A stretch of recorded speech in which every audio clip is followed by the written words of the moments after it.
बिस्मिल्लाहिर्रहमानिर्रहीम अस्सलामुअलैकुम। मेरे चैनल पर मेरी तमाम यूट्यूब फैमिली का वेलकम और उम्मीद करती हूँ आप सब लोग ठीक ठाक होंगे। और अल्लाह ताला से मेरी यही दुआ है कि आप तमाम लोग अपने अपने घरों में अल्लाह ताला की हिफ्ज़ व अमान में रहें, आमीन। तो एक हाउस वाइफ की जो रोज़ की रूटीन होती है वो यही होती है, कुकिंग, क्लीनिंग और बस यही सब कुछ। तो आज फिर मैं किचन से ही अपने ब्लॉग का आगाज़ कर रही हूँ और मैं आ गई हूँ किचन में। और अभी मैं जो है थोड़ी लेट हो गई हूँ नाश्ता बनाने में, क्योंकि मैं कपड़े कर रही थी प्रेस। और अभी मैं बना रही हूँ चाय। और चाय जो है आज बच्चों ने भी कहा है मम्मा आज हम भी चाय जो है पियेंगे, तो आपने थोड़ी सी ज़्यादा चाय बनानी है। तो यहाँ मैंने चाय बनाने के लिए दूध जो है ले लिया है तकरीबन 2 से ढाई कप, क्योंकि सुबह के टाइम जो है थोड़ी दूध पत्ती चाय ही अच्छी लगती है। पानी वाली चाय इतनी ज़्यादा मुझे पसंद नहीं आती सुबह नाश्ते में स्पेशली। तो यहाँ पर चाय बन रही है और साथ में जो है देखते हैं क्या बनाते हैं। तो यहाँ पर मैंने अंडा बीट कर लिया है, मैं बना लूँगी सिंपली ऑमलेट। और यहाँ पर मैंने बिल्कुल नमकीन जो है नमक वाला ऑमलेट जो है अरूज के लिए भी बना लिया है, क्योंकि बच्चों को जो है वो इतनी ज़्यादा मिर्चें पसंद नहीं होती हैं। और यहाँ पर मैंने अपने लिए अंडा डाला है और मैं इसमें मिर्चें डालना भूल गई हूँ, तो कोई नहीं, मैं इसमें ऊपर से ही कुटी हुई मिर्चें डाल दूँगी और बस मैं इसको बना लूँगी। अच्छा, एकदम बारिशों के बाद गर्मी जो है वो काफ़ी ज़्यादा पड़ रही है। पता नहीं इतनी ज़्यादा गर्मी क्यों हो गई है, ये मुझे समझ में नहीं आ रहा है। बहरहाल बहुत ही गर्मी हो रही है और एक अजीब सा चिपचिपा सा मौसम है और पता नहीं क्यों मुझे इस तरह अच्छा फ़ील नहीं होता है इस मौसम में। आप लोगों के साथ भी ऐसा ही होता है तो आप मुझे कमेंट्स बॉक्स में कमेंट करके ज़रूर बताइएगा। तो यहाँ पर ब्रेड स्लाइसेस को भी मैं टोस्ट कर लूँगी।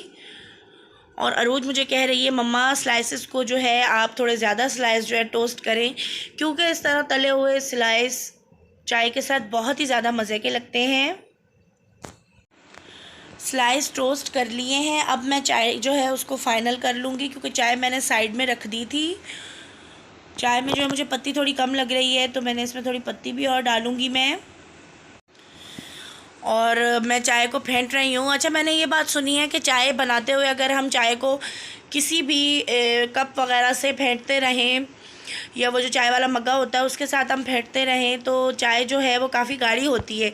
क्या ये बात वाकई में है? मैंने तो इस तरह की बात ही सुनी है और देखा भी है। अक्सर जो चाय की दुकानें होती हैं वहाँ पर जब चाय बना रहे होते हैं चाय वाले, वो ज़ोर ज़ोर से चाय को फेंट रहे होते हैं। तो बस उन्हीं की तरह ही मैं भी चाय को फेंट रही थी और मुझे काफ़ी अच्छा लग रहा था। चाय हमारी बन गई है, अब मैं इनको कप में निकाल लूँगी।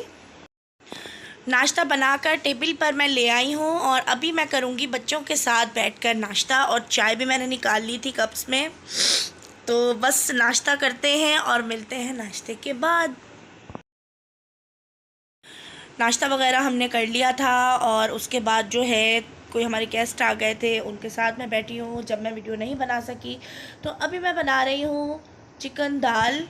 और बना तो खैर मैं कुछ और रही थी, मेरा प्लान कुछ और था, लेकिन बट वो मुझे सामान नहीं मिल सका। तो कोई बात नहीं, मैंने सोचा कि मैं दाल और चिकन ही बना लेती हूँ। ये भी बहुत ही अच्छा बनता है अगर हम इसको राइस के साथ खाएँ। तो 1 कप ऑयल में मैंने एक दरमियाने साइज़ की प्याज को लंबाई में काट कर फ्राई करने के लिए रख दिया है। प्याज गोल्डन हो गई है, अब इसको जो है मैं इसमें शामिल कर दूंगी तकरीबन 2 टेबल स्पून लहसुन अदरक का पेस्ट। और ये मैंने फ़्रेश ही कूटा है, क्योंकि आजकल जो है मेरा जग ख़राब है तो मैं पेस्ट बनाकर नहीं रख रही और बनवाने में भी नहीं आ रहा है, क्योंकि बाहर मेरा इतना निकलना नहीं हो रहा है। और अब मैंने इसमें शामिल कर दी है चिकन। तो चिकन मैंने ली है तकरीबन 3 पाव। ये बिल्कुल जमी हुई है, मैंने वॉश करके इसको रख दिया था फ्रीज़र में। और यहाँ पर मैंने डाला है 1 टेबल स्पून इसमें हल्दी पाउडर, क्योंकि दाल बना रही हूँ और दाल में जो है हल्दी ज़्यादा ही डलती है। हस्ब ज़रूरत नमक, हस्ब ज़रूरत लाल मिर्च पाउडर। और मैं इसमें सफ़ेद ज़ीरा भी शामिल करूँगी, जो साबुत सफ़ेद ज़ीरा है वो भी मैंने इसमें 1 टीस्पून डाल दिया है।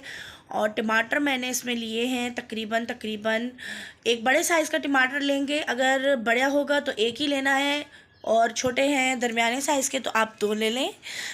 टमाटर डालने के बाद गोश्त को खुलने तक और टमाटरों के गलने तक हम इसे करेंगे कुक। तो अभी हम इसको पकने के लिए छोड़ देते हैं ताकि हमारा गोश्त जो है ये खुल भी जाए। अच्छा, ये जमा हुआ आप लोगों को नज़र आ रहा है, मैंने पहले भी बताया है कि मैंने गोश्त को वॉश करके इसके पैकेट बनाकर इसको रख दिया था फ्रीज़र में।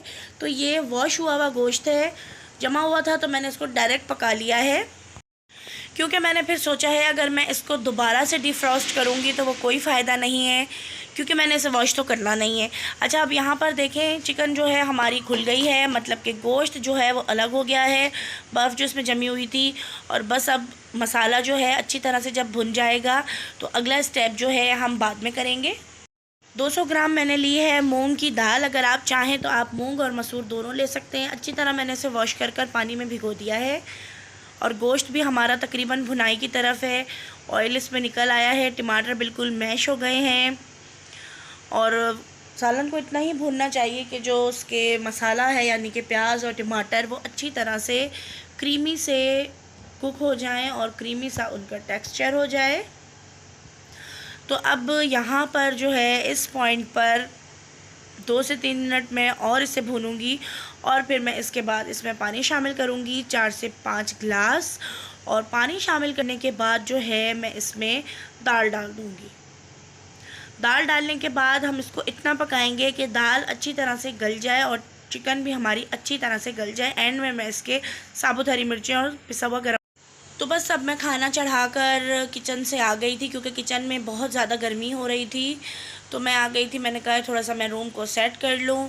और बच्चे जो है ये चादर वगैरह ख़राब कर देते हैं बिल्कुल, और रोज़ आना ही सफाई होती है। और जब सुबह उठकर देखते हैं तो रोज़ ही इतना ज़्यादा गंद पड़ा होता है, कचरा पड़ा होता है, क्योंकि छोटे बच्चों का घर है, कोई चीज़ किसी भी जगह पर नहीं रहने देते। तो बस यहाँ पर मैं थोड़ी बहुत डस्टिंग भी कर रही थी और चादर वगैरह भी मैंने सही की है।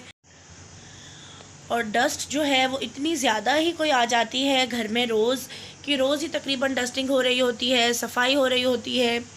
लेकिन बस जब सफाई करने के ऊपर हम दोबारा आते हैं तो वही हाल हमें नज़र आता है। और यहाँ पर जो है बच्चों ने टेबल का शीशा भी तोड़ दिया है, और अब इसको लगवाना भी एक प्रॉब्लम है मेरे लिए, क्योंकि टाइम नहीं होता है और मेरे हस्बैंड जो हैं वो ज़्यादातर बाहर ही होते हैं। तो इस वजह से काम थोड़ा मुश्किल ही करना हो जाता है। कोई एक चीज़ ख़राब हो जाए तो उसको सही करवाना एक प्रॉब्लम से कम नहीं होता। और बस अभी जो है बच्चों को मैं आवाज़ लगा रही थी, क्योंकि बच्चे ऊपर छत पर खेलने गए हुए हैं। और बच्चे इस तरह से अकेले जब जाते हैं, छोटे हैं, मुझे बहुत ज़्यादा डर लगता है। कहना मेरा बिल्कुल भी नहीं मानते हैं, काफ़ी दफ़ा बुलाओ उसके बाद ही जाकर मानते हो, है ना गंदे बच्चों। अभी बस खाना रेडी होने वाला है, उसके बाद जो है हम खाना खाएंगे। तो जी यहाँ पर करते हैं हम अपने ब्लॉग का एंड। उम्मीद करती हूँ कि आपको हमारा ब्लॉग अच्छा लगा होगा। अच्छा लगा हो तो कमेंट कीजिएगा। अगर अभी तक आपने हमारे चैनल को सब्सक्राइब नहीं किया तो प्लीज़ हमारे चैनल को सब्सक्राइब करें, लाइक करें, शेयर करें और बेल के आइकन पे ज़रूर प्रेस करें। अगले ब्लॉग के साथ फिर मिलेंगे। जब तक के लिए अपना बहुत सारा ख्याल रखिएगा और मुझे दुआ में याद रखिएगा। अल्लाह हाफ़िज़।